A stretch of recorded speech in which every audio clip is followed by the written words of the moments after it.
we came back and realized, now here's one of the here's the steps that has to be taken. You have to convince, first of all, you've got to be convinced yourself this is true. You are in this quagmire that is going to destroy everything, as Janice talked about. You've got to be convinced yourself.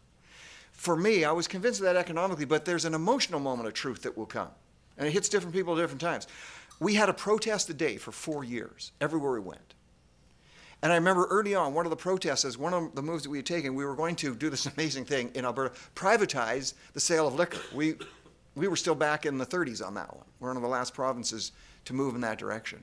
That meant, of course, a lot of people losing job as government stockers of liquor store shelves. And as we walked through this protest, a woman stood in front of me with her placard. And she lowered the placard and came quite close to my face. And I put her in her mid-30s.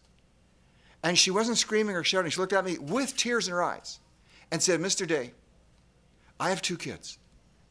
My husband left me 6 months ago. How am I going to raise my kids?